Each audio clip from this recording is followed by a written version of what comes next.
Hey, good evening, everybody. Welcome to the Cal and wait, I've got no one here with me today. Joe's gone missing. I put in a police report for 24 hours. I've not seen him. I don't know where he is. Some saying because of United's defeat yesterday, he's gone missing. But yeah, so I know where it is. If you guys know, please let me. Just hit me up on my cell or something. If you ever see Joe. Nah, all jokes aside, Joe is actually taking a study break. He's got an exam coming up, so we at the Napshot Nation here wish him all the best. Yeah, but I've got someone to help me out today. It'll be the Kal and Joe Show with a special edition, and this guy over here is none other than Mr. Marc Hosage. Hey Marc, how you doing, brother? Hi, good evening, Napshot Nation, and I'm Joe's super sub today. Just for today. Are you Yeah, super hi, sub like Kel. OGS? Say again? Are you a super sub like Mr. OGS? Yeah, man. But today I don't feel like coming on actually because of last night's result. But well, life goes on, so it is what it is, yeah? Yeah, man, I can imagine your pain. But you guys, I was watching. I mean, Joe was commenting on the game as well last night. Really painful defeat for United, and Pogba's getting the brunt of it. I feel from most United Yeah, man. fans, as he always is, the scapegoat.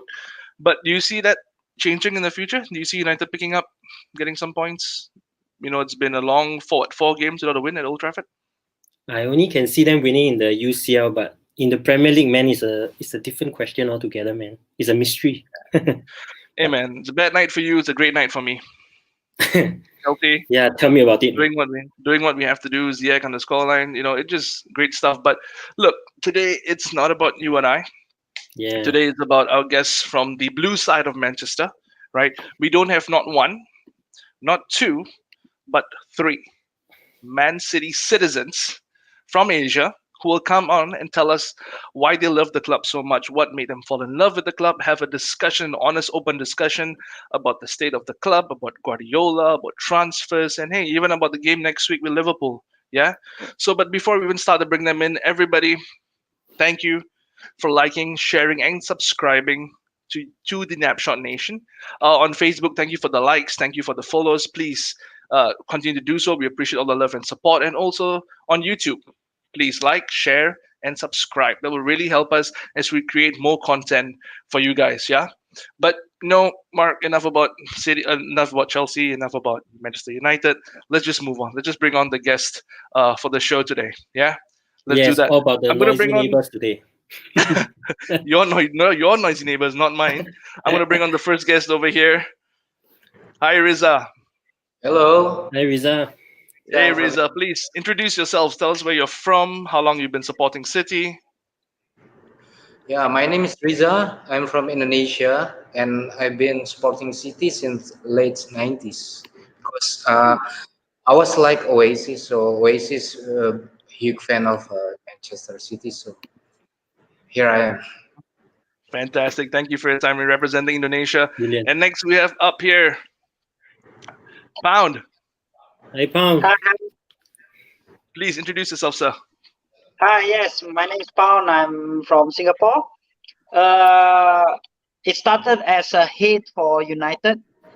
That's how I start supporting City, but it went on to become my passion in football. Oh, fantastic, fantastic. And last, Brilliant. definitely, but not least, let's bring on Mr. Amin. Amin, sir, can you hear us? Can you see us? Yes, Hi, evening. I mean, loud and clear. Hello, good evening. My name is Nur Amin Manusin. You can call me Amin. I am from Malaysia, and it's hard to believe, but I've been following City since 1998. This is 1998, okay. because of the game, actually. This game, Premier Manager. Okay, oh, okay. I Oh, found City from this game, and I've been following them ever since. okay. So oh, all, that's all old different school. ways of all different ways of loving a club, from Oasis being linked to the club, from being a fan that hates United, and finding the next solution to that, and from a video game. Fantastic. All right, guys. Thank you for coming on the show. And before we start, let's have some fun. Like I mentioned to you guys, let's have some fun. We're gonna watch a video. Okay, one by one. I'll start with Rizad and Pound and Amin. Give me your best impersonation of it. Okay, let's bring back some memories. Let's jog some memories. Are you guys ready? Yes. Yeah, let's go. Oh, For the 3 points, Manchester City are still alive here. Balotelli, Aguero!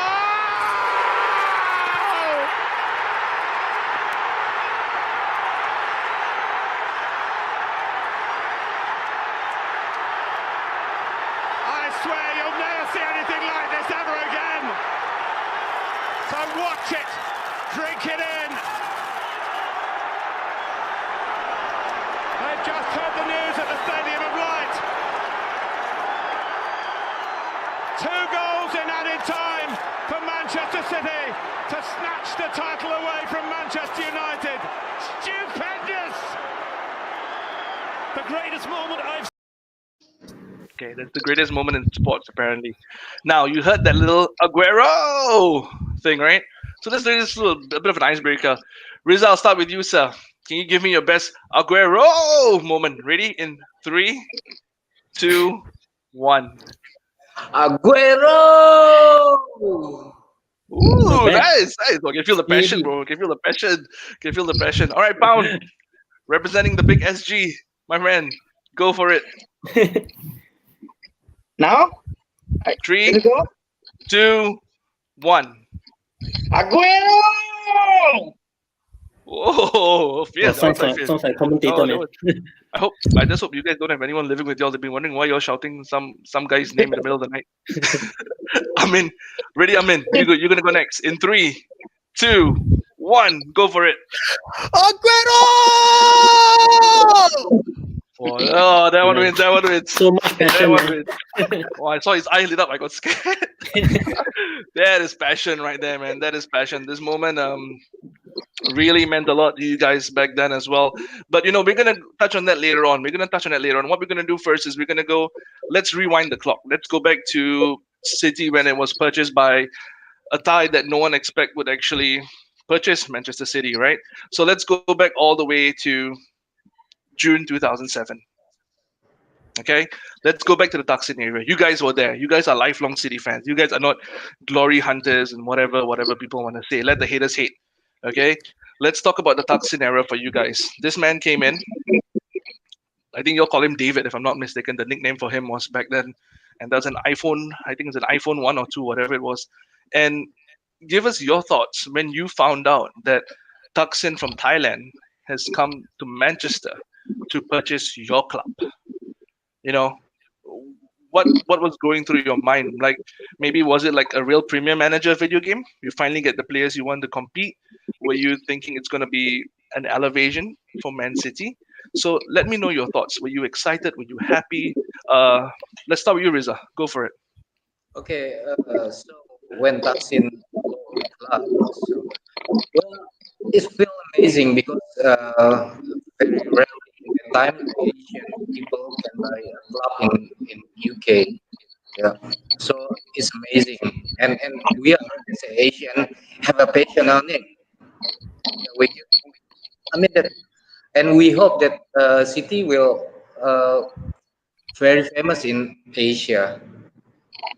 Yeah. That's matter. Yeah, I can imagine. And then, what I mean, and then Pound, even to go with you, but to see Thaksin come in, but not showing what's going to happen. Like, Yeah. was he going to come in to buy the club just to run a club? Was he going to, back then, I mean, besides Chelsea, who did it with buying a boatload of players from every other team and keeping them in, they didn't really buy a superstar because there was no superstar to buy back in the day. They were all committed to their clubs, right? So, Pound, when you saw Thaksin come in, what was going through your thoughts and your mind? Oh, I had a very mixed feeling about it. I don't know how strong. I mean, to begin with, financially, we don't know how strong he is. I know we know that he's rich, but we don't know whether Asian can actually afford a football club. At that point of time, and there is some a bit of suspect. How to say that he is buying actually to promote or to let the Thai football player to actually train with the club and stuff like that. So I was quite meh. No, like I don't have excitement, and I don't have because I don't know where the direction is going. I mean, before him, we were we were pretty much, it's a yo-yo club. So we're going down, we're going up. We can go 2 down and we can go 2 up, and that kind of thing. And we are pretty much unpredictable. And with him, I don't see the tech or the rapport of being unpredictable club. Okay, fair enough. Fair enough. Taken away. Yeah, But for Amin, but right? Sorry. yeah, just to even go, and Thaksin coming in, but also he brought in this guy, your first superstar back then, foreign manager, Sven-Goran Eriksson. See him come in to your club. Do you think it's going to be the start of the superstar influx coming into Man City? You expect superstars to come to the door? Did he have the pool? Actually, during that season when they brought in Eriksson, I thought it was the revival of Manchester City at that time. Because I think at that season we started pretty good. I think we went 5 games unbeaten, right? Including that 1-0 win over United. That Giovanni goal. Giovanni, So, okay. But actually, at the end, it was actually a false revival lah. By the time, I thought the revival was there. And then the players that came in was actually quite exciting. You see Ilano. If you play Football Manager, you know Ilano is a very good FM player, right? And then you have Robinho. Actually, it's very shocking. What Robinho coming to City? We as City fan also cannot believe at that time about that. Yeah. So actually as Thaksin as your owner, actually we our Asian fans have that sense of connection and belonging. Correct. We have Correct. Wow, Asian owner. So we feel connected. And yes, yeah, I think that just the starting point was quite good, and then but slowly we went to City in the end. I heard that he was having issues with Sven-Goran Eriksson. There was some manager issues and stuff like that. And funny you touch on the transfers, because let's just jog the memory a bit. Remember these guys? Yes, these guys that came in, right? Your superstar in Robinho. I know that whole mix-up he had. He didn't know which club he signed for initially. He was a bit confused whether he signed for Chelsea, whether he signed for Man City. But seeing these players come in, Zabaleta, Company, and all these guys, it must push City up and elevated the club one step further than what you guys were. The noisy neighbors just became a little bit noisier from the Manchester side of view. Am I right, Marc? Yeah, man, definitely. And you can see them on the rise when they start investing in players like Rubinho. They signed Sean Wright-Phillips back from Chelsea, right?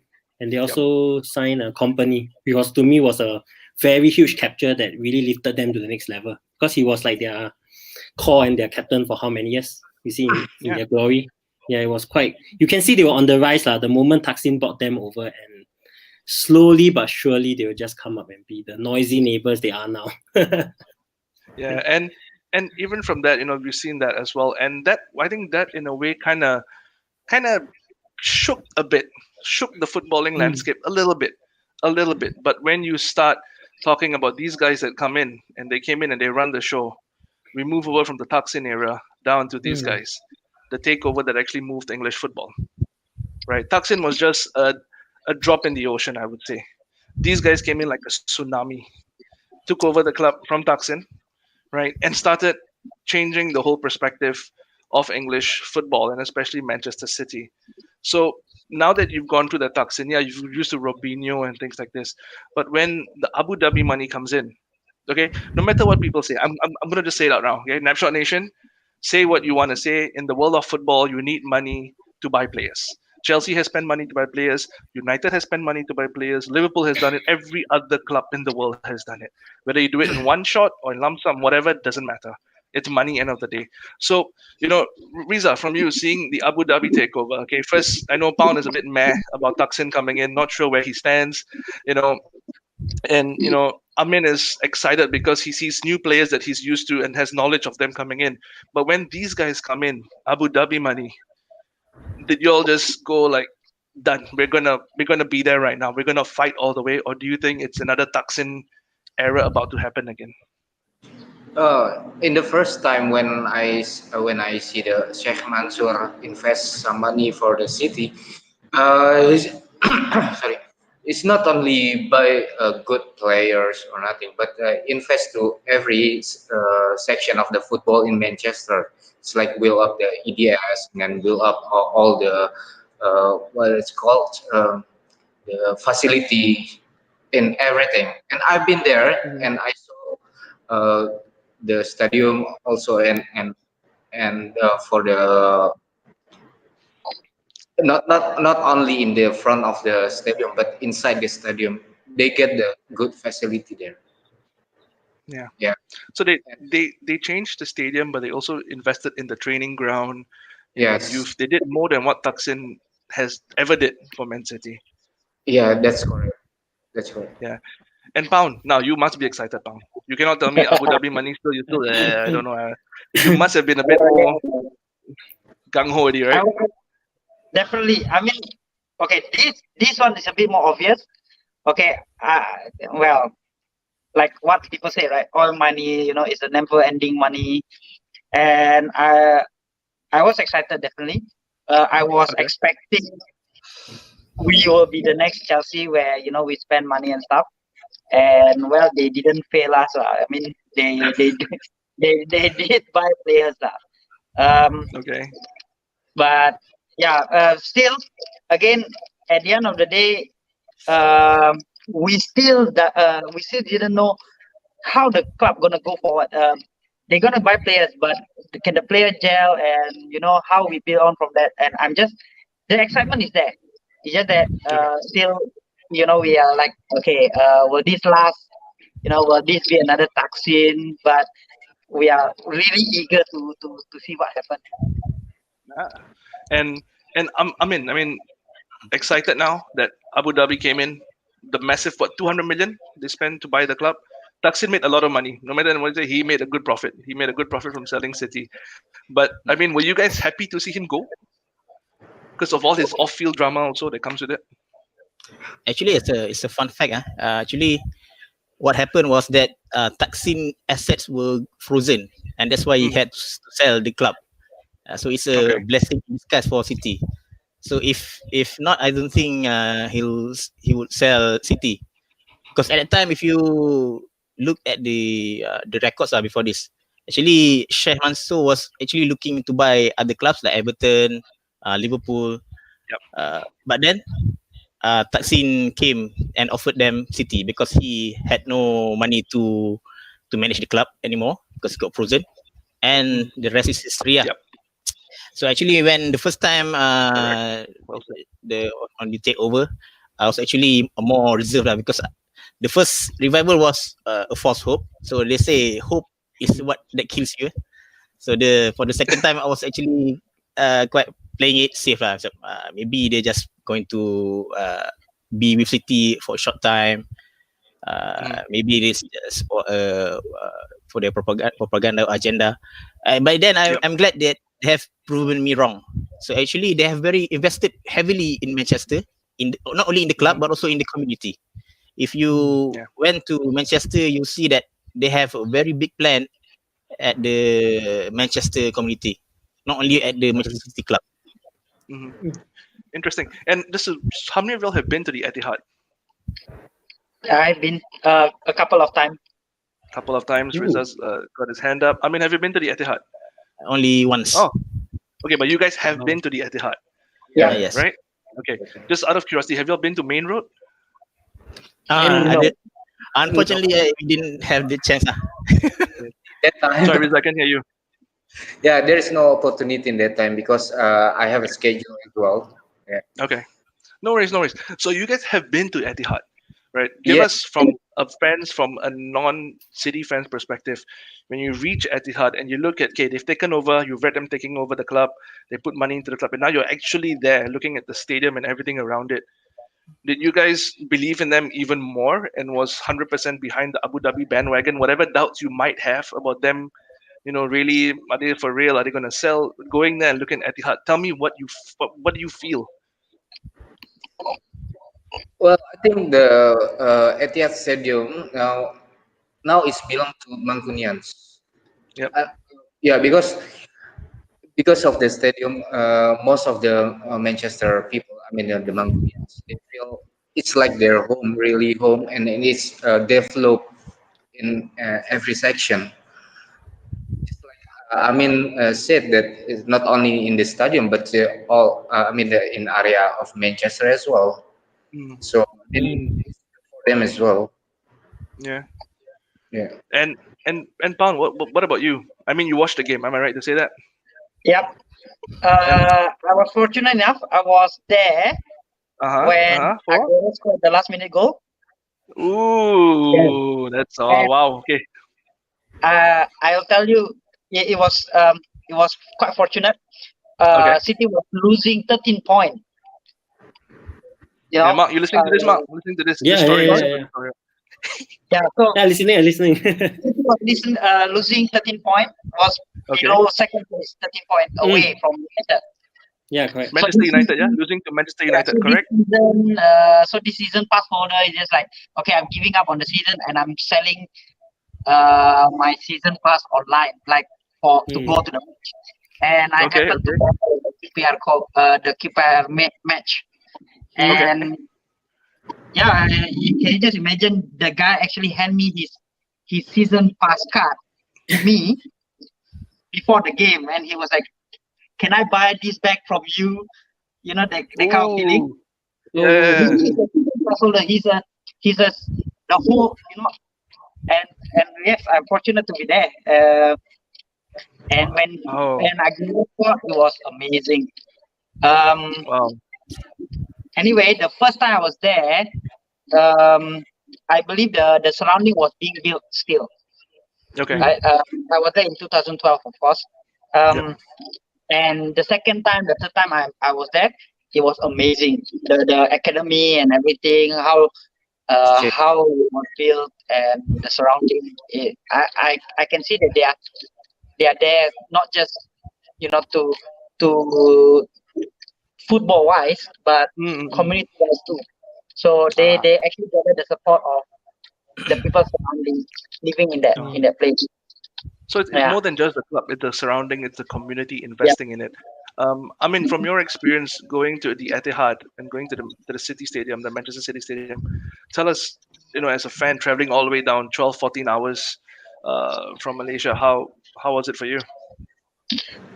Um, fortunately, I Yeah. was living in Europe. So it was a 3-hour flight away. Okay, so you're fine. 3 every hours. Every season I catch around 5 matches. Okay, so you actually been there a few times. Not bad. But I mean, sir, back to you. Sorry about that. I mean, tell me yourself, traveling all the way down to watch the game, being at the stadium. If you did watch a game, sorry, I'm not sure if I got that right. But going to the stadium itself, finally touching that wall, the stadium wall for the first time. Tell me, what did you feel? So actually, my story is I felt like a dream came true for me because I didn't spend any money to go to Etihad. What? I was lucky enough to be Sugar chosen daddy. by Man City Oh, to go there for free. So I got this email from one of the City staff said you are chosen to go to the City versus United game. Wow.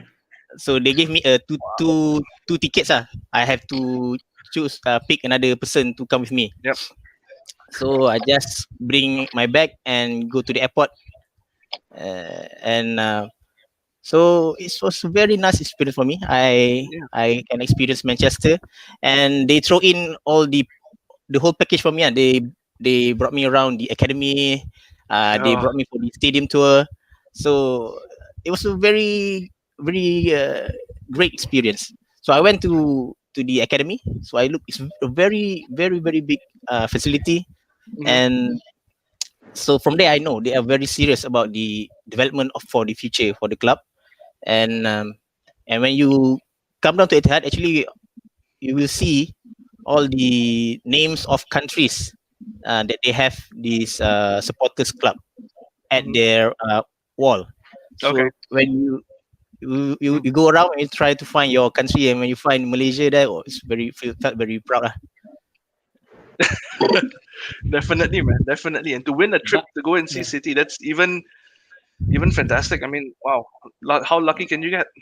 Yes, I met Peter Barnes. I met Okay. him, and then my I think my friend there brought me to a couple of places. So it's a great experience there. Oh, look at Unfortunately, your where the game that I watched, City lost the game against United. I think it was 1-0 against. I think the Rashford scored that goal. Oh, the one he dribbled past Di Michaelis, right? Yes, he passed the Michaelis. For the first time, I saw it. Oh, the Michaelis player. I felt I don't feel good about this. No, but looking at the way you, sorry. Like looking at the way City gets involved with the community, right, and getting you all to bring you around the academy and such, right, you see that they win the hearts of the fans. So to look at the community and at the fans, then more of the commercial side of things, right? City already won half the battle of Manchester. That's why you see at Manchester United there are more foreign fans than Mancunians. That's why I met a few City fans in Singapore when I was working in F&B, and they tell me, hey, City is belong to the Mancunians, because that's where all the local citizens feel that they belong in. I want to share a story. So I went to the UK, to Manchester. I was wearing a City shirt. So when I came down to the immigration, the officer said, "Good, you're wearing the right shirt." You see? Oh, lucky you. That's fortunate of him, because the one that I met, he told me the other way. Oh, you're wearing the wrong. Wait, so there's 1 for, there's 1 against. Riza, yourself, did anybody question you when you went down to the airport? I mean, last time I have a special treatment, so I get invitation from Manchester City, and everything already set up. So I got the VIP and somebody, I mean the crew and all they welcome me. All right. I mean, not only regular guests, but the VIP guests, they treat me like that. So I mean, it's very. So I can hear the last part. You come here? Sorry, I can hear the last part. We missed out the last part. You're saying something. The last few words. Yeah, I mean, when I arrived in the airport, so I mean, so they welcome me. It's like not as a regular, but as a VIP. So I mean, it's very. And even that from the community, normally we used to have a big screening live to watch the game in Jakarta, and I have a friend from Manchester, and he always watched together with me as well. So when I arrived there, his father is waiting for me in the gate. Very excited. Yeah, very excited to meet me. Wow, see, Marc, City is giving out free VIP passes to all their fans, man. What's happening to our club? We're not getting anything. Our club only look at money, but the city guys take care of their fans. You see, that's the difference right now. Yeah, they're winning the battle everywhere. Let's just pause. They organize the family days and stuff for the committee too. Yeah, so I think one of that as well, but to fly a VIP from Asia all the way down, that's really something special as well for you guys, and give you all the VIP treatment. It shows that the club really take care of their fan from any part of the world you're from. Once you're a citizen, I guess. But we're going to pause for a bit. We're going to take a bit of a break, and we're just going to get some of the feedback, some comments that are flying through right now from the Napshot Nation. So like you guys already told you beforehand, some might be good comments, some might be a bit stiff. So put your armor on, get ready. Let's start with the first one over here. Oh, Joe is a bottler. Yes, the author of Napshot is called Joe a bottler. No worries about that. Let's carry on. That's from Joe itself. Have God's love for you both. Thank you, fellas. Nail him tonight. That's fantastic. One from Faisal Jabbar. Hello, citizens. It's a beautiful world, isn't it? Well, welcome back. And Marc, one for you from the mayor himself. Don't worry, the Red Devils will bounce back. Oh man. Yep, yep. And as well as this one is over here. I think he's referring to the Aguero video. This video is bringing a tear to my Wow. eye. I got married on that day and I didn't watch the game at all. This is not the Wow, that's not the way you want to remember it, but hey, you remember it nonetheless, right? As well. What's up, Blue Mooners? Finally, no Abu Dhabi fans. So these guys are real fans, like I told you, legit. And question for you guys. First question. Let's go. Were you guys relieved to see Mario Balotelli leave the club? wow, what a question. Pound, you've got a big gas of air coming from your mouth. Feel free. No, I love that guy. I mean, he's a character. He's crazy, but I mean, he is talented. We have to admit that he is talented, and I think he's just that he's everyone is taking aim at him. But I love that guy. When he left, okay, slight relief. No more all Mhm. those out of the field problems. Fair But enough. yeah, but he could be useful, I guess, to us. But then again, Back then. moving forward, we buy a better player than him. So yeah, no loss there. Fantastic. No loss. Yeah, no loss. This is a good one. Man City was literally buying world-class players. And did you see the likes of Ronaldinho, Rivaldo in your colours from Faisal Jabbar? Amin, I'll send this to you, your way. I think we're referring to when, Thaksin not so much, but I think the Abu Dhabi time when Sheikh Mansour and team took over, they were buying world-class players. We saw the likes of Aguero joining. Do you get your hopes up high, getting a wonderful Brazilian into your team? Okay, seeing the first time they bought it, I think the money that they have at that time, I was expecting some big names to come to City, but but one of the problems that came with that is that people started to sell the place at outrageous prices. So you see, at the time, the players that came to City, some of them are pretty good, very good, like Aguero at 32 million, right? I think that's a bargain. Silva, great addition, but still City was not. They didn't have that pulling factor so much as the other clubs. Yeah. And I think it's actually quite hard to get players to come to City unless they pay enormous price. Fair enough. But I mean, you guys did get Aguero end of the day, and he is a pretty big investment and a very good return for you guys. A very big player for you guys, right? Riza, this one, sending it your way. How big is the Man City based Indonesia?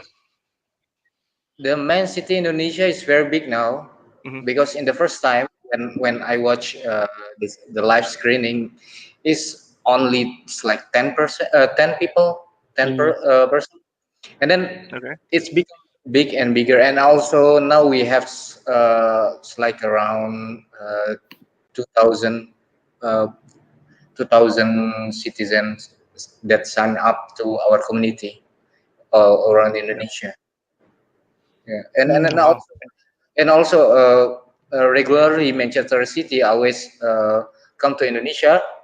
Just like last year, they bought all the trophy tour 2 times, and then and some of the City fans all around Indonesia gathering in Jakarta. Oh, yeah, it's quite big now.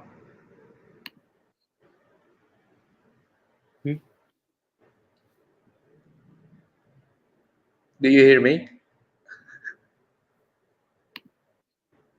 Yeah. Sorry, I cannot hear you.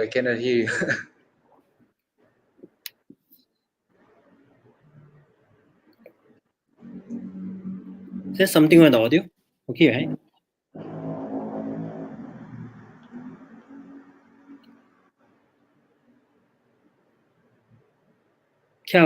Mike. Riza, you're streaming live from the Man City Cafe, Indonesia. Am I right? Yes. Yeah. So you can, if you just move your shoulder down a bit to the left or right, you'll see there you go. You see a Silva. There you go. A Pep. All these wonderful stuff, and the back is a big poster as well of a Well, piece of Man City as well. I see behind. I see a picture of Silva yeah, behind. actually, it will be a upcoming cafe that outside Jakarta, but we already have a Blue Moon cafe in Jakarta. That's the place for the community. But now I open in Tangerang. It's a city beside Jakarta. It's like a Okay. satellite city. Okay. So yeah, there will be some of my collections. Yeah, you can see this is the Peter Barnes sign, and Wow, also Peter Barnes. it's not only cafe, but it will be a history. It's like a little We will mini teach the. museum. Yeah, it's like a mini museum. You can see the Gordon FC in my back there. Yeah, yeah. So everybody will know what is city is. Fantastic, fantastic. And a question for all of you guys. This is a pretty good question as well. Um, let me just put it up here. Supporting City the late '90s. Who was one of your idols? Okay, since I started following City from a video game, Yep. my idol was King Klatze, Sean Goethe, and then there was Sean Wright Phillips. Okay. Those were the guys that I followed most at that time. And Pound, what about you? Who were your guys in that early era of your support of City? Who was your go-to guys? Oh, okay. Sean Gutter definitely, and Podikov. But I think everybody's favorite, King Laze. Yeah. Okay. I do love a few of them, like our backline, Nicky Weaver, our goalkeeper. Yeah. But I think I didn't have personal favorite. I think I late 90s was the start of my learning about City and well, probably at that point of time it was Gotha because he shoot us to the Division 1. Yeah, correct, Division 1 from Division 2 because of the last minute goal. So and then the penalty, we were saved the penalty. So yeah, so I think those two for that point of time. Fair enough. And Ritz, what about you? Who were your go-to guys back in the day? So in the late 90s, it's like King Kladze and then Poldikov as well. Okay. Poldikov came to Indonesia twice, and I met personally with him. Okay. And as well, of course, Gallagher's brother. Oh, really? That's my idol. Oh, it's okay. So your idol, okay, and you know the old saying, right? When you meet your idol, you wish you never met your idol because they can be sometimes a bit of an a-hole, an asshole as well. Were they nice to you guys? Yeah, they are nice. But Yeah. Poldikov is very nice. I met him, and we talk about the football. We talk about the situation in Indonesia, also about the country, about he's from Scotland, so he likes it here as well. That's why he came twice in here. Fantastic. All right, guys, that's enough for the. Let's one last one from Bradley. It says over here, "Come on, City." So you've got a lot of love and support from you guys, but thank you for the comments, guys. Keep them coming in as we go back towards talking back about the era of the Mansour era, the Sheikh Mansour era as well. But even just going a bit beyond that as well. Let's talk about this when Manchester became blue. Right, he came in, invested, bought the players, bought the Samri Nasri, and all these guys came in, but winning the first title, right? With, if I'm not mistaken, is Mancini with that last-minute Aguero goal, right? It changed the landscape of football for you guys because now Manchester is blue. It's no longer red. Oh wait, we lost. We lost one. No worries, he'll be back soon. Pound has disappeared. He'll be back soon. But it changed the landscape for you guys. how do you guys have friends who are United supporters? Family members who are United supporters? Yes. My brother is So United fan. okay, your brother's United Oh. fan. You guys have Japan. I was telling, do you guys have United fans and United family or friend members who are United fans? You all say yeah in unison. So winning Uh, the title my for the brother first is time. United fan, Okay, they're similar. Oh. and Ritz, almost all anybody? my classmates are United fans. So Oy vey. Okay, okay. All right. So Bill, winning that first title, what did it mean to you? Like, look, Thaksin, Sven, Marc Hughes, all these guys come and gone. Here comes Mancini winning for y'all. I mean, Aguero technically winning at the death. Was that the start in your mind? We're gonna go on and build a legacy like what Chelsea did before that in the early 2000s. Was that something that you guys were thinking of as well? Was this gonna be the start of a juggernaut that is Manchester City right now? Well, for me, it feels like a Hollywood drama movie. Eh? So it's happy ending in the end. Yeah, yeah. So you were just happy. You just wanted this. You got the title. Was one enough, or you guys wanted more? Did that make you all want to get more and more Oh, titles going forward? just wanted more because we want to catch the United or Liverpool about the Hmm. trophies. Yeah, it's very exciting. And I mean, what about you? Winning that title for the first time. I can't believe it that night. Actually, okay. Let me put this in there. I said earlier that it's the hope that kills you, right? Yep. So I've been with City since the 90s. We've been through shit, and I didn't have much hope, especially when we were 1 up and then suddenly 2-1 down. Yep. And we were very used to this typical City mentality. It's always like this. They always play with your hopes and your dreams, and then they'll crush you. And then when Jeko scored, Yep. I didn't celebrate because I know this is not enough. This is not Correct. enough. I said to my wife, tak cukup. It's not enough. Tak cukup. She tried to console me with that. This is not enough.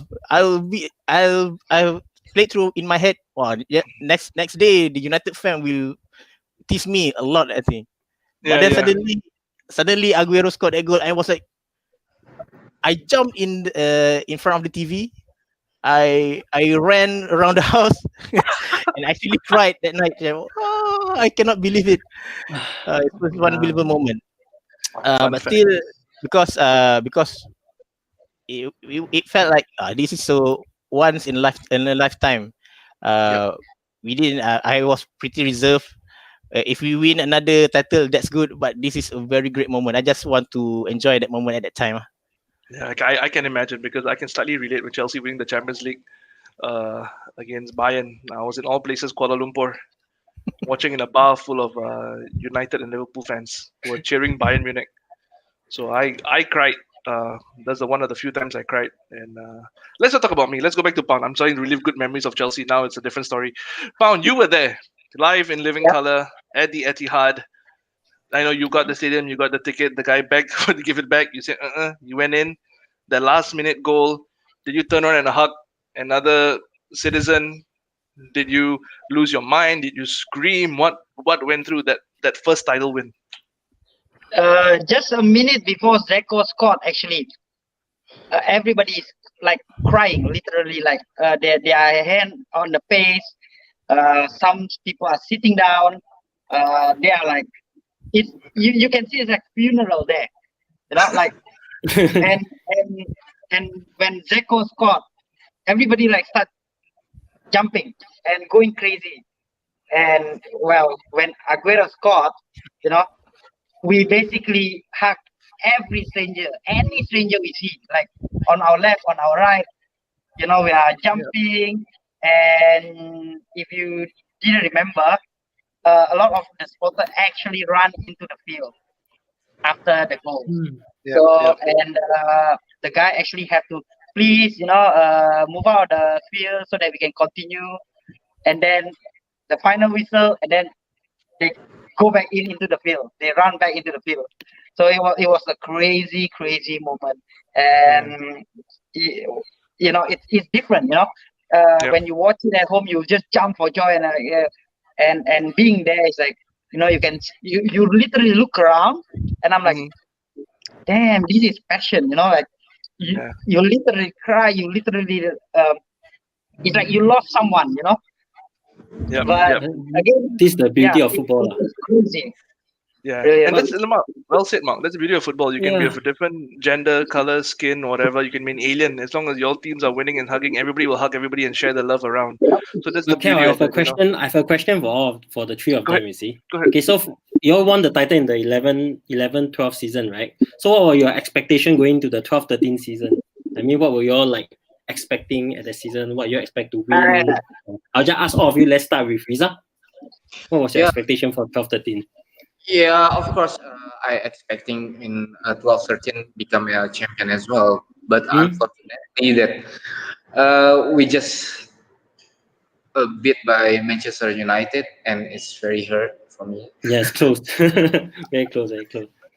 But that was I mean that it was last United uh, get the trophy for the Premier League, Yes. right? 7 years, yes. Until now, 7 years, nothing. Painful times, That Mark. that the Yeah. part that I'm happy to. That's the Okay lah. honesty, Mark. That's the honesty we've been waiting. There you go. No hope. But No it's punches. okay lah. But it's okay lah. That's Besides football, right? It can't last forever. football, besides Yeah, of that's sadness, football. there is a happiness. Correct. Yeah. Then how about you, Pound? Like, what were you looking at 12-13? Were you looking at the Champions League or the trying to win all the cups? No, I was hoping that that's the start of our era. Mm. But being a City supporter, you Mhm. learn to not hope, because we are City, right? We lose to anybody, and Mm. we pretty much win anybody. So But Mhm. it's like we hope so. We always hope, like, oh yeah, this is the start. But when the next season is a new season, and I didn't hope.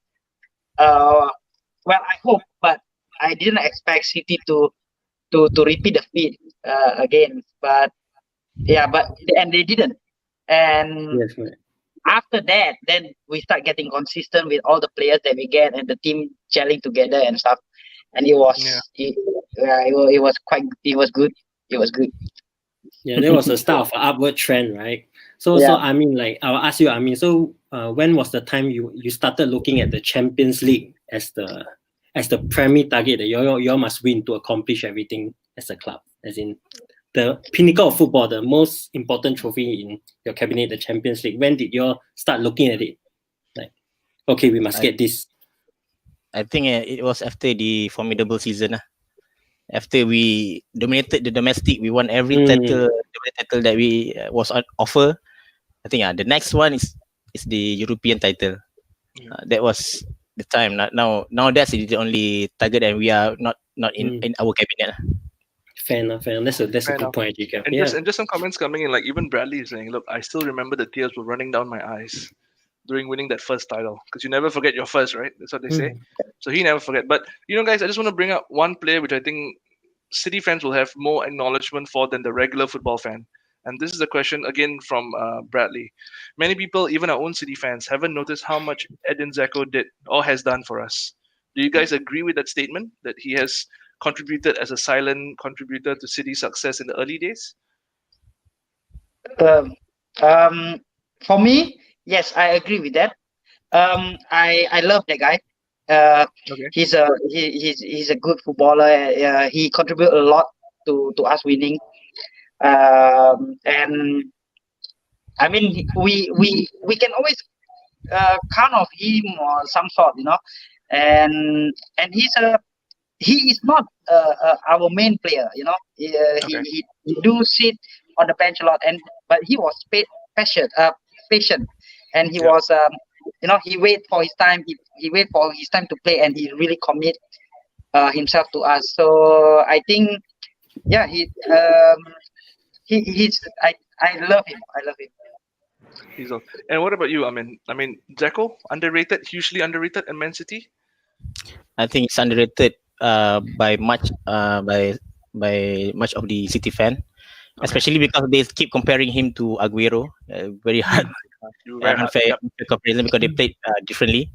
But he's a great footballer, great finisher, a good professional, and I actually understand why he wanted to leave, because a player of his quality, of course, he wants to start in the regularly, right? But at that time, the formation that City played, they only occupy one striker, and Aguero was always on the list. Yeah. So he Yeah. always started on the bench, and I understand why he wanted to leave. But Yeah. I recognize his talent, his quality, and his goals were as pretty much actually his goal in the QPR game is important as much as Aguero's Yeah. goal. I agree. Right. I agree because that set the stage to go for it, right? If you didn't score that one, you guys would be 2-2, and United would have won that title as well, right? And even he's still banging the goals these days.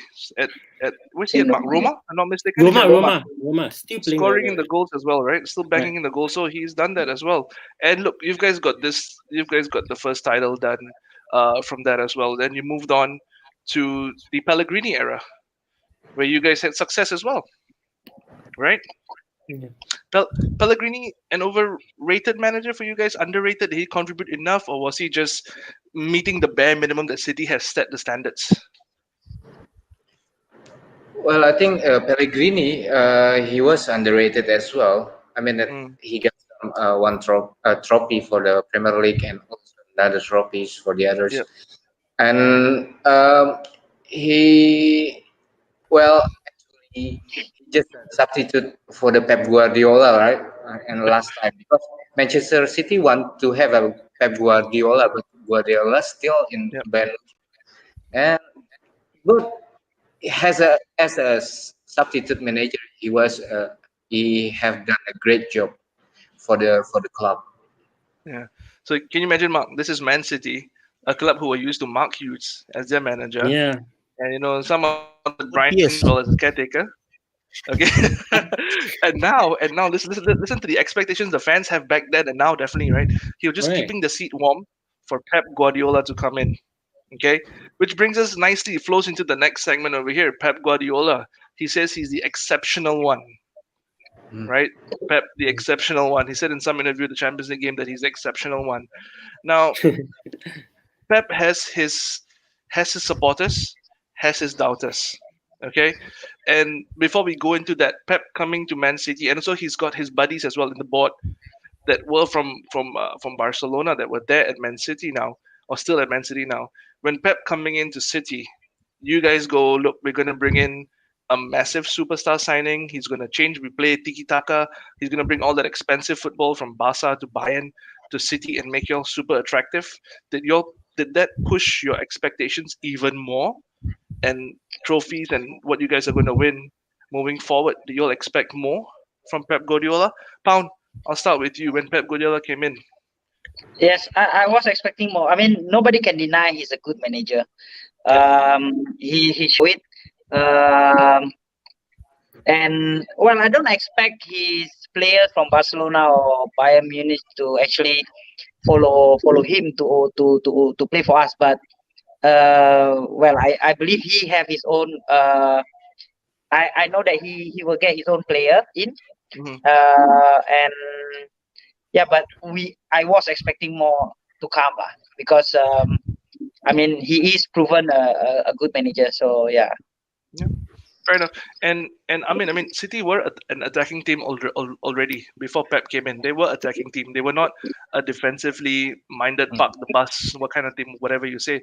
Now with Pep coming in, the football definitely became much more sexy, much more silky, and was that definitely much more appealing on the eye for a City fan. But what was your expectations when you see Pep signing the dotted line and being your new manager? It was exciting because I know what Pep's going to bring to City. He's going to bring a new mentality to City. He's going to bring new philosophy to City. Yep. So I was expecting a new type of football to be played at City, and with the players that he had at his disposal, I was not disappointed. Okay, and the football definitely has been very attractive and very tiki taka Yes, as well, right? And but was and more importantly, yeah, Pep's arrival was to uh, revolutionize the cities from within. yep, I yep, think the next step for City is that they would build from within, instead of bringing more from outside. I yeah, think that's the next step definitely. for City to develop. Yeah, definitely with all the COVID and now money and transfers being a bit sticky issue as well, which we'll go into a bit sooner or later. Ritz, Rizza, from your side, Pep Guardiola coming in. Were you expecting 4-0, 5-0, 6-1 scorelines for City? No, in the beginning that I was doubt about Pep Guardiola because he have an experience in Spain and also he experience in German that different culture of football in with the English football. Yep. It was it was different in Spain in German. It's only one or two clubs that can be they can Champions. be competitive. But in Yeah. English, in the English Premier League, it's different. That's why in the first year, the Pep Guardiola is down, right? Manchester City is Mhm. down. So I mean that I doubt about that. But in the second year, he proved it that Yep. he was a good manager. He was a good manager. He can bring some trophies, even that some new records for the Premier League as well. Mhm. Not only for the clubs, but for the English football as well. Yep. But there's a but in the Champion League, in the European League, we I hope that we can have the trophies there. Yeah, and True. I'm just gonna put it out there because I personally I'm a footballing fan, right? I support Chelsea, but when we have a discussion about football, I'll be very neutral and have a proper discussion. And I think Mark has heard me say this multiple times. Tell me why I'm wrong, okay? For some reason, for what Guardiola has done, I still don't see him as being one of the top three managers in the Premier League. And I'll see why, because he went to Barcelona, took a team that was really good, and put in one or two players. It's a different league. Like you're right, Riza, you're right, right? They went to Bayern, a massive juggernaut of a team. Same thing, one, two players he brought in, fantastic, winning everything. But that whole time, that transition past that last Barcelona Champions League trophy, he's not won that European trophy, even with Bayern, with Lewandowski banging in goals. Then he moves to City. The first year he found out, yeah, defensively, the back line is all over the place. It's not what I want. He did it. He got the trophy. He won the title. He won his accolades. But in recent games, in recent past year, 2 years, you've seen him. I don't know whether he's doubt himself, whether he's thinking too much, whether he is the new thinker man, as they say right now. You know, he just seems to be overthinking things or just doing a bit too much. Either he's not trusting the system, not trusting the players, like I that's where my question mark with Guardiola is, and I've seen him recently in games. You think you guys have seen where he starts talking to himself, or the pressure's getting to him. Do you see Guardiola starting to crack, or is he just evolving and learning his game from another angle? Because for me right now, I see him as just as someone who's starting to feel the pressure of the Premier League, because it's a very different, scary league where anybody can beat anybody on any given day. Right? We've seen that with Aston Villa hammering Liverpool. We've seen that with Chelsea, with West Brom. So I'm just, from your perspective, do you see Guardiola slowly starting to have his doubts, or you guys still think that no, it's just a small thing, or it's even nothing at all to begin with? I'm just overthinking. I'm the overthinker, not him. Well, for me, Pep Guardiola just run the city just like before the. I mean that after the other managers came to City, it's like Pellegrini, and also Mancini. Mancini is, I think, he's is a good manager for the Manchester City because in his Mm, era, Manchester City can get trophies.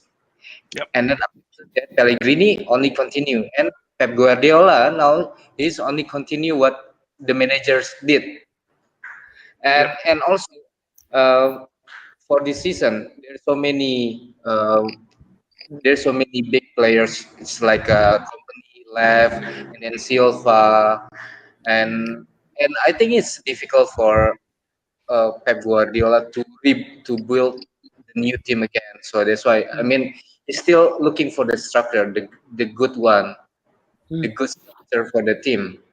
Yeah. And I think for this season, Manchester City still build the team, and Yeah. I hope for the next season we will become a superior again. Fair Because enough. Kel, I have to ask Pound and Amin, right? You see, Yep. isn't it worrying? Isn't it a worrying trend, right? That Pep tinkers too much in the Champions League. Where I'm a United fan. I watched Champions League last season where you guys beat Real Madrid, correct, over 2 legs. Then you all met Lyon in the you all meet Lyon in the quarterfinal where I thought you guys should win lah. But after that, you see the Pep lost the game at home at the Etihad 3-1 to Lyon because he tinkered with the back line of playing a back three. Then after that, he subbed players in the second half to try to chase back the game. So do you all find it worrying that Pep tinkers too much when it comes to European competition? Maybe Pound can answer this. Okay. I don't think he tinkered too much, but I think he's just being too careful, or maybe I mean, when it comes to the Lyon match, right? I think he's a bit overconfidence. Like okay, we're not gonna attack much. We're gonna put 3-back line and then we're gonna attack. But yeah, I guess it backfired. But for the Premier League itself, currently, I believe he's more of evolving because I mean, Premier League has been he's been doing well, but as you can see, his direction is pretty much the same, right? Not all his players can play maybe as creative as the midfield that he have in Barcelona or Bayern Munich, or but frankly speaking, basically the opponent are reading our game, starting to read our game, crossing and stuff, and so that they are pretty much putting people there to prevent this from happening. So he is learning, evolving to actually find another way.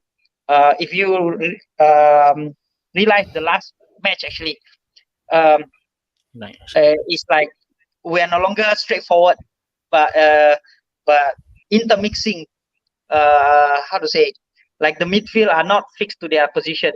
They are cutting in, they are running. Our back line is cutting in, and So I guess he's just learning and tinkering with new tactics on how to be more fluent or unpredictable, I guess. So that's a good point. Actually. For you really quick. Yeah, really quick. I think this is a comment from Haizam Shah. I think Pep tactics are being found out by rival managers already. So like the point that actually Pound just made. Do you think that's true, or is Pep starting to evolve and play a bit? I wouldn't say dirty football, but a bit more gritty, a bit more hard-nosed football to get the result. I think it's partially true. Yes, because I think this season you only scored not a lot of goals for the starting season, right? Only one goal difference for this Premier League season. But I think about Guardiola, he's a man who always challenges himself. He's not the type of guy who is satisfied with only one approach.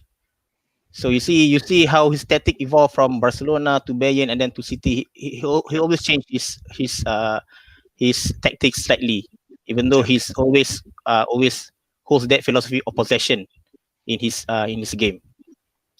So about City's gameplay right now, what I felt is the first thing that I noticed that City is missing David Silva very, very hugely. Okay. So, what about Foden? Wasn't he supposed to be a Silva replacement? Yes, but their gameplay is totally different. Okay. So we didn't have any players like David Silva right now. Guardiola had to use the players that he has.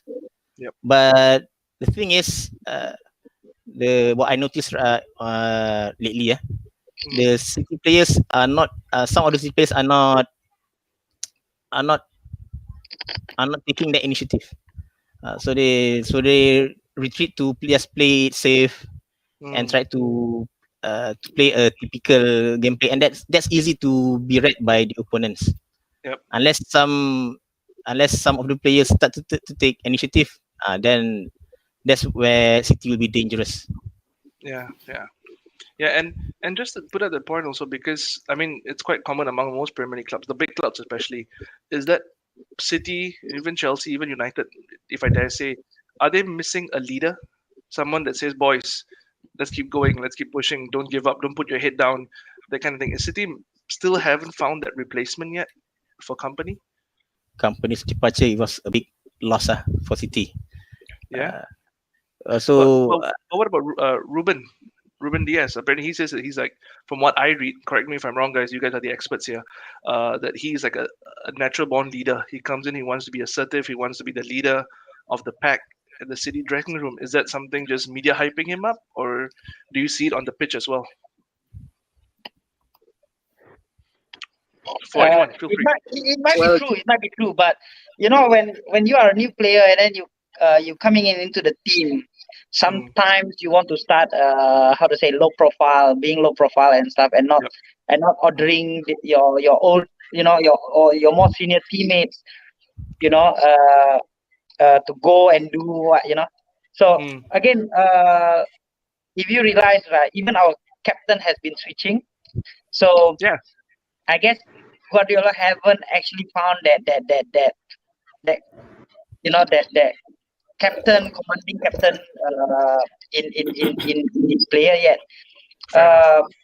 Maybe Ruben Diaz, as when he settled, he might be a bit more aggressive, more open, and more loud. Yeah. You don't know, but yeah. So I guess not yet. Right now, we really don't have anyone who so-called order, to psych the player up, hey, come on, they're counting like what Company does. Exactly. Yeah. And it's a really good point of Guardiola as well, because even you read what you read in the papers, especially with him right now talking about whether he's staying or going at Man City, because he wants to renew his term at Man City. But apparently, from what we are reading, there is no contract on offer for him. And as a player, if you know the manager is not here, not there, won't your performance be affected as well? And and the $1 million question to all you guys, I'll start with Mr. Rizza over here. Do you think Guardiola will stay, or is the lure of Barcelona eventually, because Barcelona and Spanish clubs have a habit of actually doing this? No, we don't want you, we don't want you, we don't want you. Same with Cristiano. Boom, next season he's at Real Madrid. So same thing with Guardiola now. Are they playing this card to just act coy to get Guardiola back, or do you think Guardiola will stay at City and get a contract renewed? Well, for me, Guardiola will stay in the City. Yeah, because he mentioned it. He will stay anything, whatever what happens. So he will stay in the City. Okay. And Pound, what if Guardiola wants to stay, but the board doesn't give him or don't give him a contract extension? Will that be something of a very huge impact to City, or do you all know of someone that can step in and take over? Stepping in to replace him, I'm not so sure. Currently, we have that manager. I mean, there is a few exciting manager around. For example, Leipzig manager. I think he has been doing well with that team. Anyway, I think the I'm not so sure from what I heard, the director actually offered him, but he didn't accept. Yeah, so see that there are many different things that are coming out from there. He wanted to know that he can give good result to City. Maybe he's actually looking at this year's Champions League result, whether he can bring further than quarterfinals. Like we have always been defeated at. So I think at this point of time, I believe they are just looking at the Champions League, because any other trophy other than Champions Leagues, we are pretty much there. Okay. I think the aim for the directors and the aim for the manager itself, next must be Champions Leagues. That's pretty much, I believe that's what they are aiming for, lah. Fair enough. And I mean, do you agree with that statement? Like, Rizan, I mean, do you agree with the statement that Champions League is the benchmark maybe Guardiola has silently kept for himself? If he doesn't hit it, he might move on, because it's the longest he stayed at a club for some time, Yeah, if I'm not mistaken, right? So, from your perspective as a City fan, do you think he will stay? yes. Actually, it was surprising to know that City is the longest stint he has at the club, right? So I think uh, he has unfinished business here at City, and I Okay. think he put this challenge to himself, and he wants to achieve it. Hmm. But not only on the Champions League, but I think he also wants to change the youth development at City. That's why Okay. I think he will stay a little bit longer at City. Okay. And Riza, you think he recently said that he more or less Champions League, is that the benchmark for him to stay? Do you think so? Yeah, there is one target he still cannot reach Okay. Champions League. I said he will stay for the champion. So in terms of, I mean, if you're gonna get a replacement from Hey Jude, just take this comment now.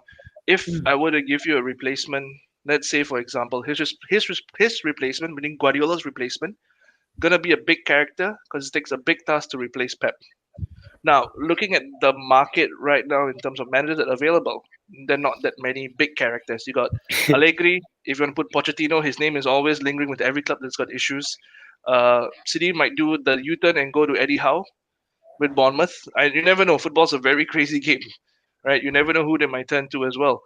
So, do y'all see any potential suitors if this was fast forward 9 months from now and City said Pep is not renewing, he's gone to Barca because the lure of Champions League, maybe the lure of Messi to partner him for one last dance, the one last hurrah. Do you see anyone that you guys think of could be a good replacement? I mean, I always have a soft spot for Italian managers. I think an Italian manager is good for City. They always get the things done. okay. Only for short term. For short term, maybe an Italian manager would be good. So we say But Italian I manager, have are you okay with Sarri? Do you want Sarri to come in? Sorry. I'll give you Sarri. Sarri ball actually quite good. Sarri Ball doesn't win one trophies and that's about it. But Bud, I mean, sorry, Pound, go for it. If someone takes over from Guardiola, who is that character? Who is that person to step in? I would love Arteta to take over. Actually, I think he did well. In Arsenal. I mean, early days, but I think he learned a lot from Guardiola. Again, also the Leipzig manager, I think is Nagelsmann. Nagelsmann. Yep. Nagelsmann. Nagelsmann. Yeah. And the other candidate I would love is actually the crazy man Gattuso. I think he's one. Wow, first time I hit. And I know he's. I mean, I don't think he is ideal because he's high on controversies. But Yep. I feel that he can be a good manager. I mean, he's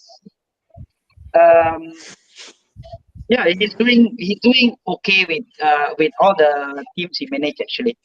It's just that he have this extra baggage where Italian. I think when you are this attitude that he brings to team, basically. Yeah.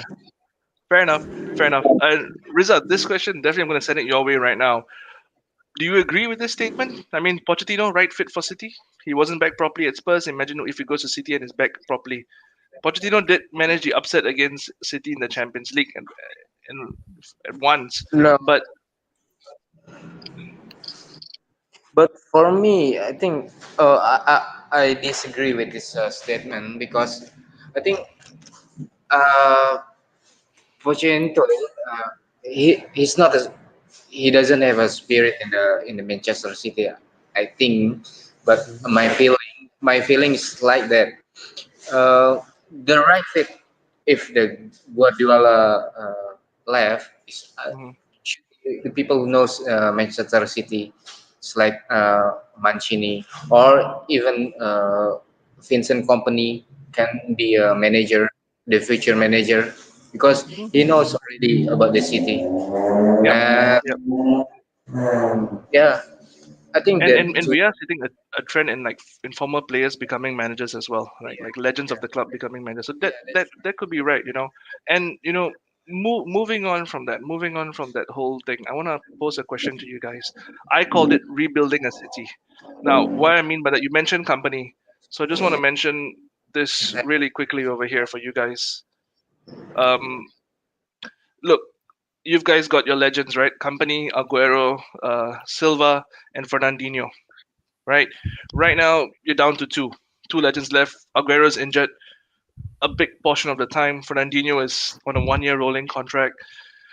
Every club has gone through that stage of when they lose really top tier legend players, except Liverpool for now. But Chelsea's gone it, United has gone it, Arsenal has gone through it. You know, what's next for City? Let's say we turn the tables. Let's not be so negative. Let's be positive. Guardiola stays, he gets backing. How is he gonna rebuild City? What where should he start first? Where should he get that superstar signing? That big question mark, which is Messi in a City jersey.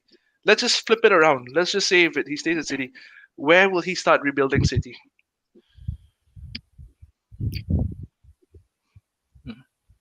Um, okay, for me, Yeah. I think he have the player he needs. Uh, Big signing, I don't think is necessary. I mean, right now our back line is settled with Diaz, Ake, and what's his name?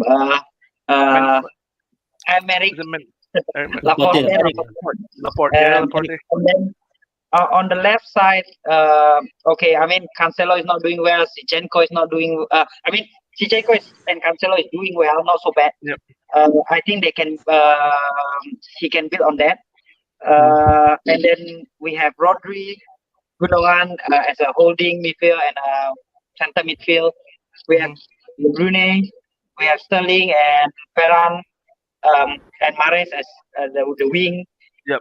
We have Jesus at the front.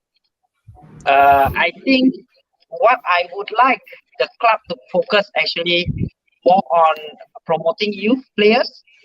Okay. And I mean, like for example, we see Liverpool, right? If you guys realize they didn't buy a lot of players. You know, every season and they buy one or two players, Hmm. and then put it into the team. And I think that way the team will gel more together better and more Okay. consistent. I guess because I mean I I like you know Man City used to be like we pull in academy players up Yeah. Yep. until this money coming in, that kind of thing, and I would like to see that again. Fair enough, fair enough. And you know, I mean, everyone has come to agreement that Champions League is massive for Pep Guardiola, and the January window is basically 6, 7 weeks away. And let's be honest, City's front line has been a bit lacking. I know Gabriel is back in training; he should be ready for the game with Liverpool coming up. But with Aguero in and out of the injury room, do you think that City will put in money to buy a striker in the January transfer window to hit that target of Champions League? I mean, Okay. For me, yes, the striking position is the one position that City really needs to reinforce, because with only Aguero and Jesus in the lineup, when they both are out injured, it's very difficult for City to yep. fill that position in. For personally, yes, I agree with Pound. For the other position, I think City has already reinforced that. The CB position is now we have Ake and Diaz. Yep. And yes, it's been a while that we see academy players to play regularly for City. Phil Foden, I think Phil Foden is the first one to break out from the academy and play regularly after Mika Richards, and that's a long time. So I would really like to see more of these academy players to show in the lineup. Fair enough. And from this is a question to all three of y'all. Feel free to answer. Who should we be looking at in terms of an academy or a youth player? We all know Foden. We all know Foden and how good and how Gascoigne-esque he is as a player. Who else in that City youth development should we be keeping our eyes and ears out? For example, like this EFL Cup game. Who should we be looking at from the City youth development? It's Tommy Doyle. Definitely, yeah, Doyle? definitely not Eric Garcia. I mean, he won't leave. I mean, just let him leave. You know, and we're trying to play him and trying to make him sign a new contract. If that guy doesn't want to be around, just Just let F him. off. I feel we don't need that kind of players. Yes, Tommy Doyle is definitely one of them. We have Liam Delap. Liam Delap Bernabia, and Jaden Brough. Yeah. Bernabia or something. I don't know how to pronounce it. So let's just go back to that first name. You guys are both in unison and both in agreement for Riza. Please chime in too. What's his name again? Sorry, Doyle. Tommy Doyle. So Tommy Doyle, is he an attacking up front midfielder? Midfielder. Midfielder. So you guys have all in a way sought him out. Do you think he will be the one that Pep will start putting a bit of faith in, especially when? Why I say this, because games are coming thick and fast, injuries will come in, the squad will get depleted sooner or later, right? If you can't invest in January, do you think Pep will put a bit of faith in these young kids in certain games here and there? Especially with Doyle, do you think he will step up and get a spot? I don't know. Go ahead, Riza. He don't really play youth player that much, I think. Okay, fair enough. But so, Riza, yeah. Yeah, sorry, carry on, Riza. Riza, go ahead. I think Pep Guardiola should be buy and new players, especially for the pure strikers, and also Liam Delap should be have more experience, because I mean he's a good talent. Only that he's still young, still not many experience. Yeah. I think if we want a City face the Champion League, have to be buy new players rather than take from the ADS. Okay. Okay. And Pound, this question I'm gonna send it your way. Aguero is old and injuries more often to happen. Using Sterling as a striker is not going to work for Pep. So if we saw that game, right, he tried a different formation with Ferran Torres playing here, mixing it here and there. Do you think that this could, if Aguero gets injured again or Gabriel gets injured again, do you think this could be a massive hit for City in the next few weeks, especially with December games coming? Are you playing 3 games or 2 games every few days? So do you think that he needs to get a different tactic? Definitely need to put someone up there other than Sterling. I mean, he is so effective as a winger, right? Why would you want to change his? Why would you want to change it? I know he scored a lot of goals last season, but that is all come from wing. Why would you want to put him into the striker position? Maybe he's playing a false 9. Again, still, no? I guess he's more effective as a winger from the side, Yeah. I agree with you. And I don't see. I mean, even I feel even Foden will be much better there up front than Sterling will be. To be honest. Yeah. And just to this, even another comment that is coming in, Bradley and Haizam, they're both in agreement. They would like to see Liam Delap feature more. So your opinion is actually quite resonating among your fans as well. From that, and just to hit on one point that I think everybody is more or less, City got abundance of players waiting on the wings, but they aren't getting enough game time. So when do City put their players in that gives them that game time? The EFL Cup? I mean, in terms of priority, the EFL Cup is the lowest, but you guys are the reigning, defending 2 or 3 years champions of that cup. Do you think Guardiola will put more youth into the initial round and test the water to see where they stand? Yes. That is the stage where the youth players have the opportunity to play.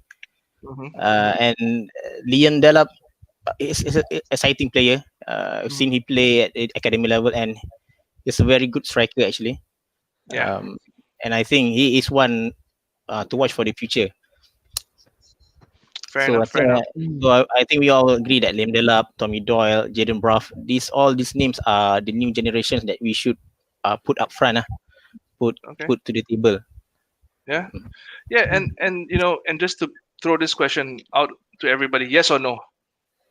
Will this ever happen? No. I don't think. That was fast. That was fast. I'm not going to put my hope on this. No. No, even if Guardiola stays, it is more likely. I mean, now that I mean, frankly speaking, right? At last season end, I can see Messi coming to us, but I think the ego of the Barcelona directors and club President status, right, is kind of stopping him from coming to us. And now that there is a news that they need to clear out high earning players or they go bankrupt, it might be likely that he move. Not, I don't know whether it's to us. Maybe I think it will be to us. And I wouldn't be surprised that if this transfer happens in January. Okay. But I don't really want him. I mean, if he come in on free, hey, take it. Why not, right? Why not? To pay, but to pay a fee and even as high as 180, I don't think it's worth it for like what 1 or 2 years. Yeah. I mean, he's a good player, but nobody. But yeah, 80, 100 million. It's better spent somewhere else. But guys, I want to ask you, let's say, okay, whether Messi comes to City or not, does it really depend on whether Pep stays at City or not? What do you guys think? No, I don't think so. No, I think definitely. For me, I don't think so, because I think will be I think the situation will be remain the same. It's like Frank Lampard, that the sister club is like New York City or Melbourne City will get, especially for the New York City, will get the stars, but it will be lent to Manchester City for 1 year for 1 season. I think the situation will be like that. Yeah, then for Pound, yeah. You were saying yes. No, I said no. I mean, yes, depends on Pep staying or not. Okay. Okay.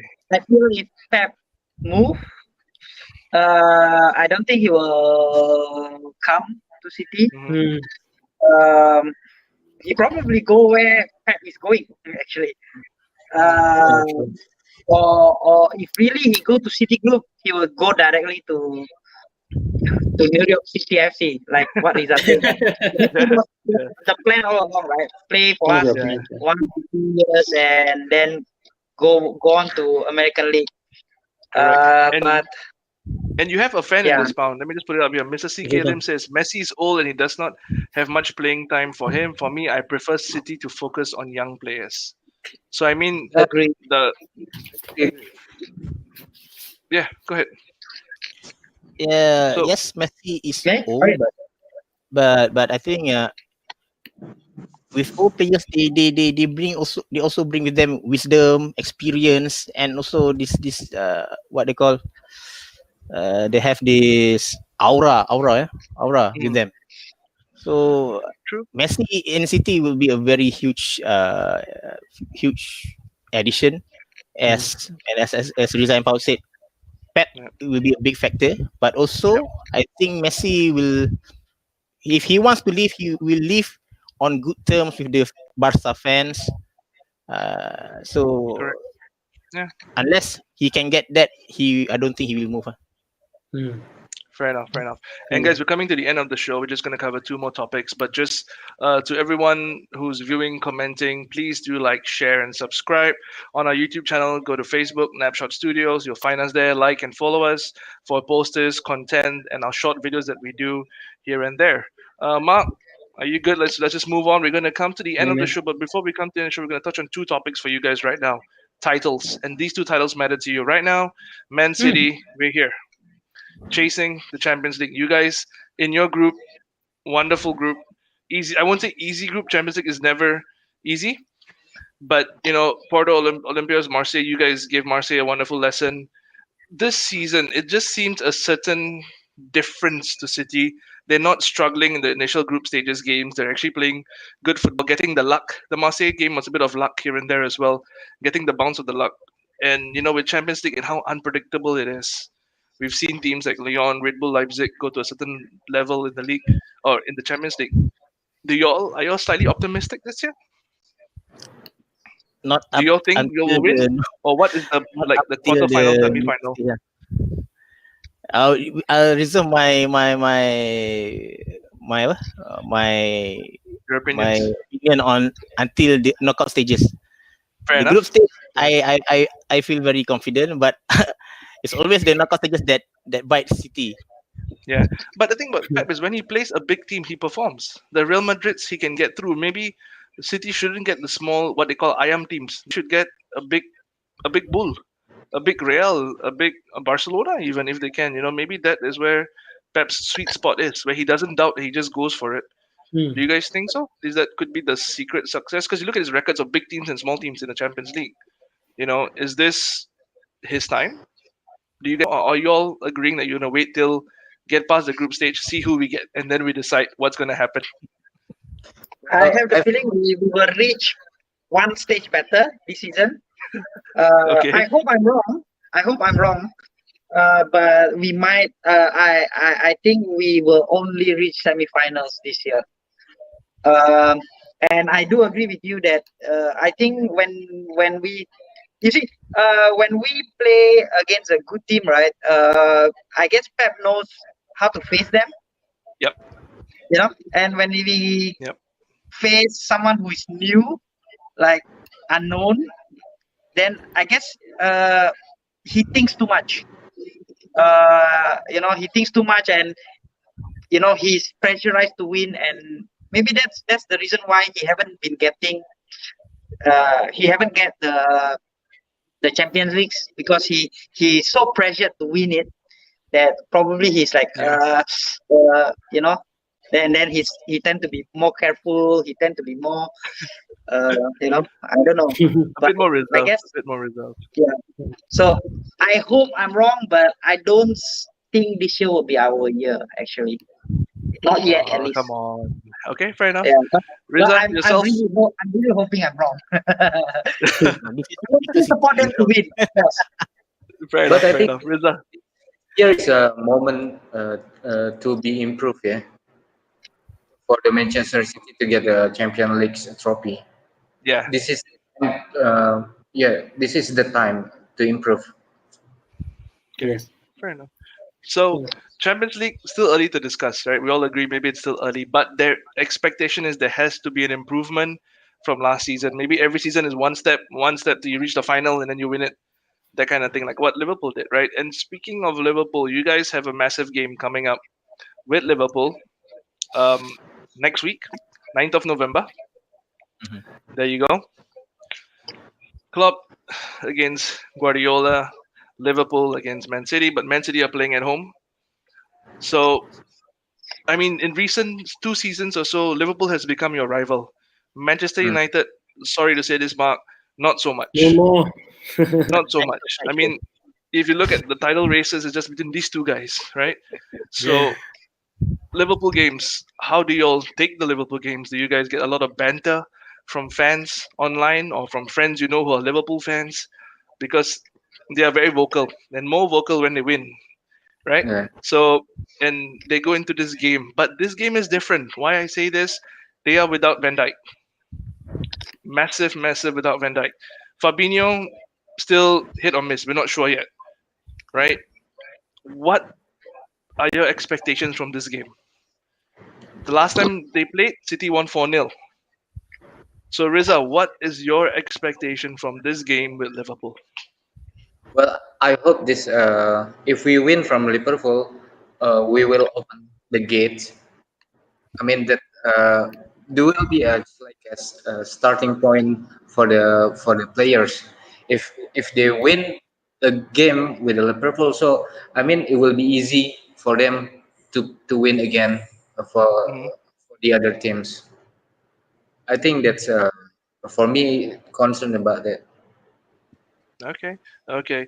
Uh, I mean yourself, Liverpool, the game with Liverpool. What are you expecting? Another 4-0, another big scoreline, or do take in mind that Liverpool is also not playing the best football right now, but they're still getting results. As is City, as is City. Will this two juggernauts meeting? What do you think will happen? So it's pretty interesting.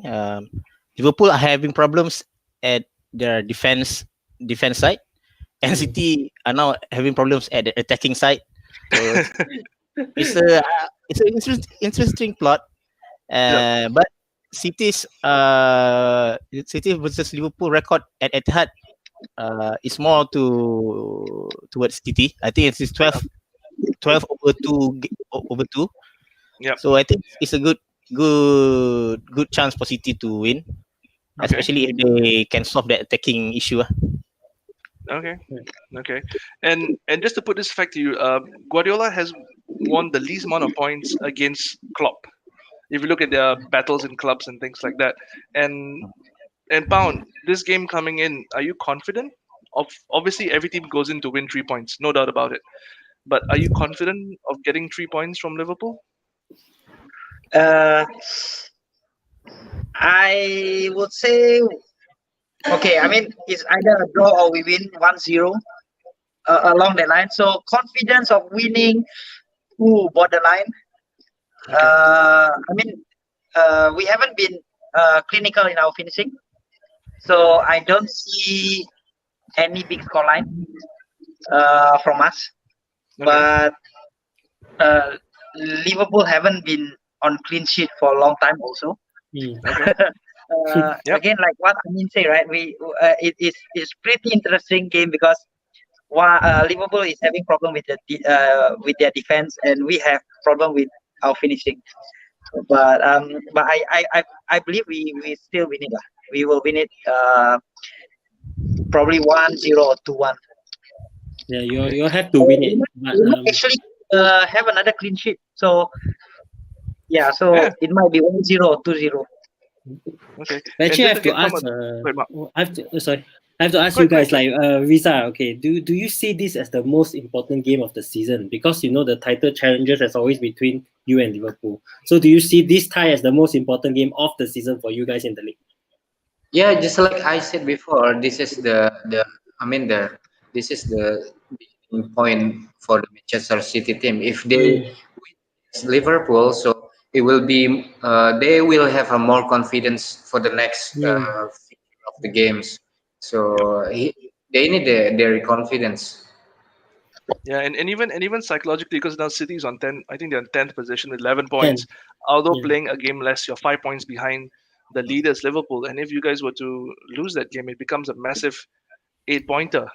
And psychologically, you're right. It can really demotivate you and say, it's we have to win. And let's just see what the comments are saying. Mark, let's just see what the comments saying. Very interesting Yeah. one here from Victor Sim.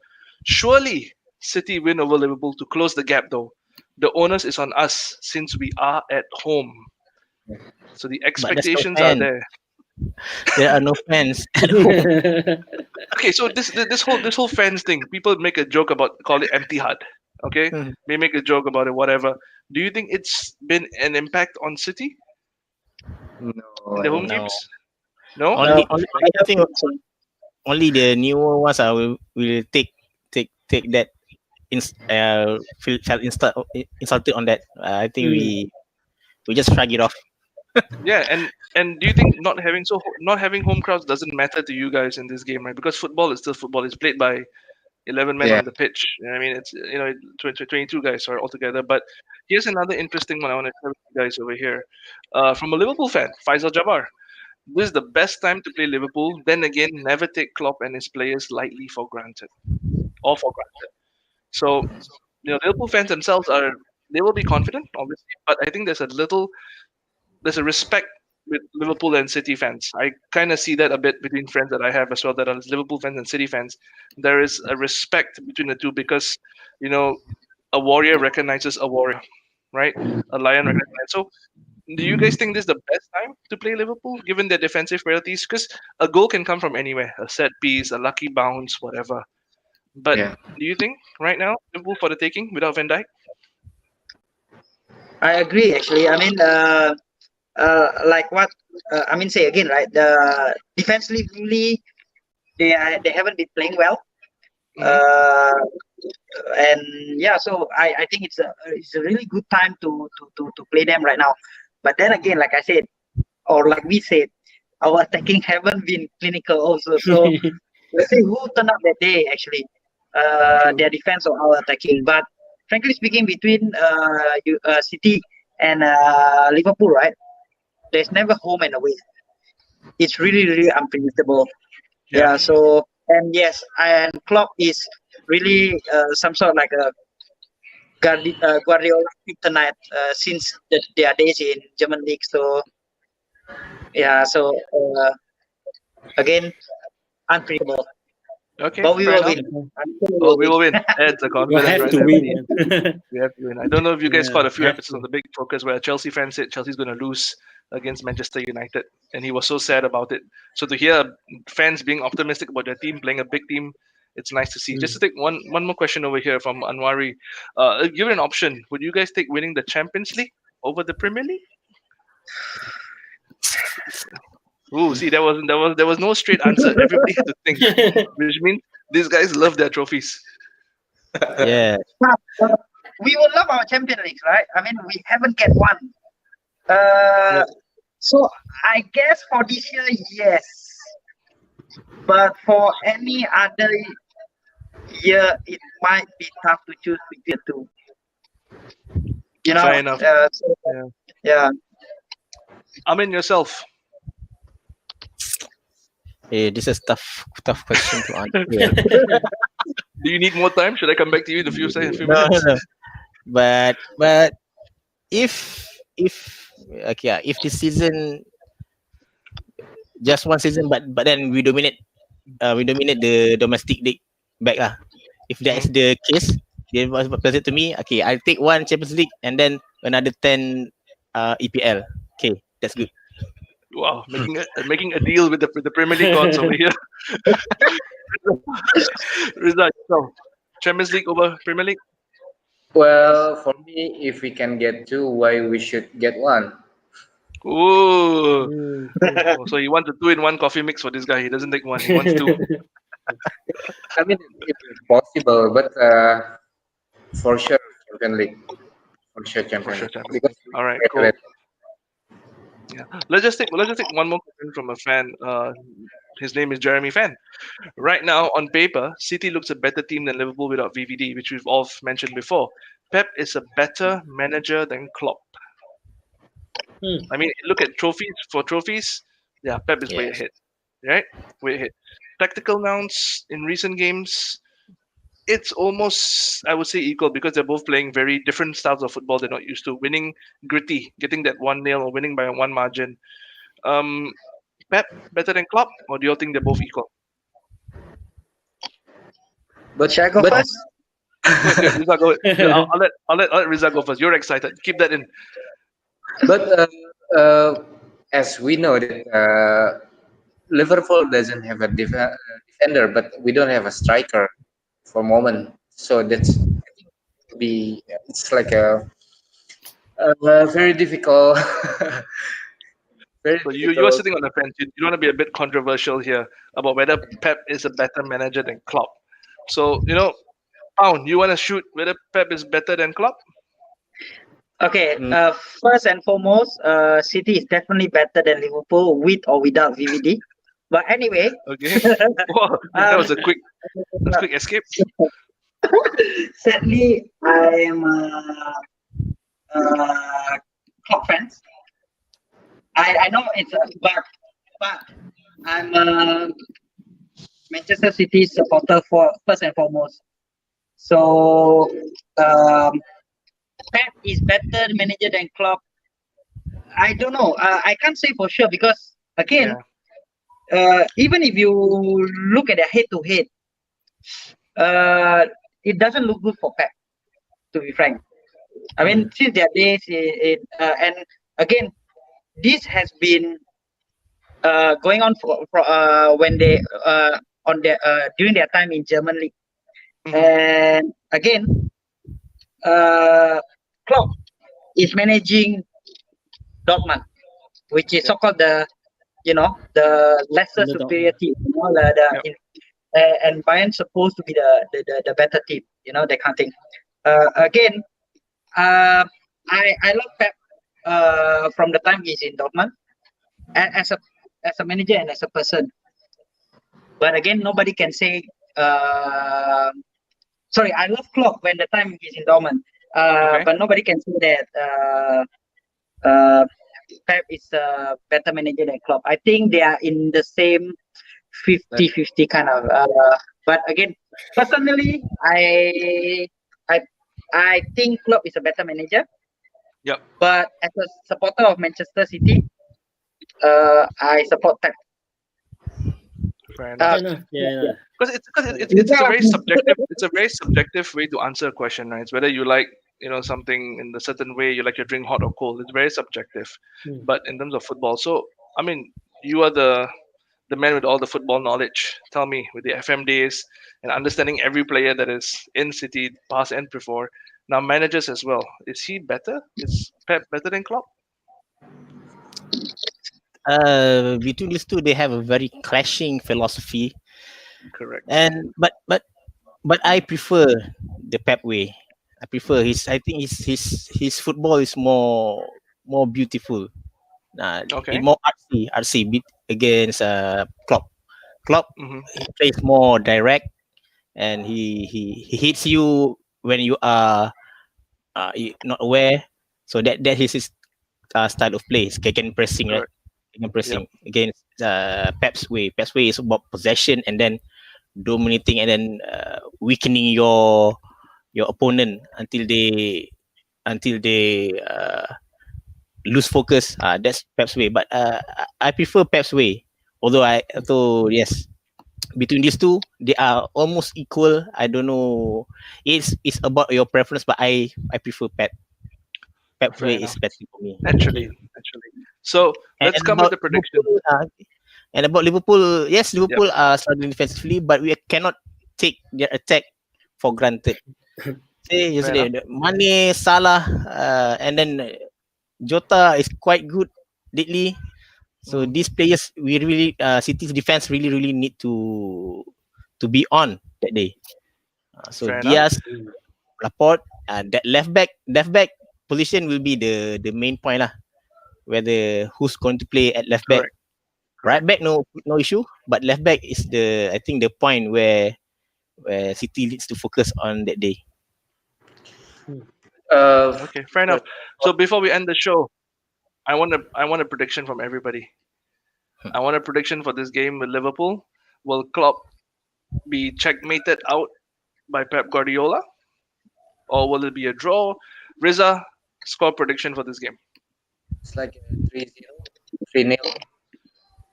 3-0 to City. Wow. 3-0. Fantastic. Okay.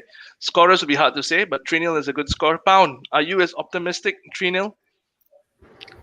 I'll go with 2-0 actually. City 2, Liverpool 0. For That's City, 3, okay? of course. Big goal margins. Amin, yourself? 2-0. 2-0 as well. Oh, you guys Alright. going for clean sheets, huh? Clean sheets, man. Yeah, all It's going for rare. clean sheets. I believe City in fans you. are very, very passionate about their defense. They're very Yeah, confident in man. their defense, Mark. Very confident in their defense. Very And confident. okay, last question out there. You've seen the league go crazy this so far, the games we played. Crazy scorelines, crazy teams, pretenders, teams that you don't expect to be bottom are bottom, teams that don't expect to be top are top. If I were to pose this question to you, who besides Liverpool, when you guys get up there, because eventually the cream rises to the top, right? So who do you think can give you a run for the title? If you guys are fighting for the title, which club do you think can give you a fight? Which 2 or 3 clubs? I Reza, think okay. Arsenal, Chelsea. Arsenal, Chelsea. Yeah. All right, two. Amin, I think it's Spurs and Arsenal. Spurs and Arsenal. London clubs Spurs. again. Pound. I'll go with Arsenal, Chelsea. London clubs again. You Yeah. guys don't see United doing anything this season? Oh, I yeah. don't see United doing as well. So I don't blame them. Mid-table, I guess. I don't see United going for the title as well now. Come on, you got to give it. These guys have been getting so much of crap from United fans. I don't know how many Yeah, years man. and all. So now it's their turn to just push the badge up a bit here and there. And yeah, definitely, man. You guys, fantastic, man, fantastic. So, guys, we come to the end of the show. Thank you for all your time, your comments, your feedback. I genuinely appreciate and love it. It's been awesome having you guys on the show. Riza, if anybody in Indonesia wants to find you, where do they go? On a Facebook for the City Fan Club? Yeah, so just find me in Facebook Riza Palevi or in Instagram Riza and Palevi1 and also in Twitter Riza_Levy. All right, cool. And Pound, yourself, if someone wants to reach out to you here in Singapore, and are you part of the Man City Fan Club in Singapore? Yes, I am. So that Um, if the young citizens of Singapore who want to become citizens of Manchester City, where should they go? I'm actually new to it because I just returned. But Okay. you can definitely look for Haizam. He is our manager, governor for the Singapore side of the supporter. All right, yeah, we had him. He's a fantastic lad. And Amin, yourself, if people want to reach out to you, have a conversation, find out more about Man City, where can they reach out to you? Okay, I have a city Facebook page. It's called Bulan Biru City. You can follow that, Bulan and Biru also, City, Blue Moon City. also on Twitter at Bulan Biru City. My personal page is Nurul Amin bin Wan Hussein. And if Malaysian fans, if you want to follow the supporters club, you can reach out to Malaysia Man City Supporters Club. All right, Yes. cool. All right, guys. So before we sign off, don't forget tomorrow 8:30 p.m. Champions League, which is City's forte. It looks like it this season, and United's forte. Ras takes on Europe. He'll be discussing about Manchester United, the Chelsea, as well as talking about the Italian clubs and even highlighting the Group B fixtures, which are very tricky right now. And as well as that, on Thursday, tune into the Big Focus. Please, it's at 9 p.m. We talk about the Premier League, review the league that's happening, and definitely we'll touch on the City Liverpool game, right? And last but not least, everybody, thank you for your time. Follow us on Instagram, Facebook, Twitter, YouTube. Like, comment, share. Appreciate all the love and support. This is Kal signing up from the Kal and Joe Show featuring Marc. Thank you, everybody. Good Thank you night. guys. Stay for coming. safe. Be good. See ya. Okay, good Bye. night. Stay safe. Bye. Stay safe, guys. Bye.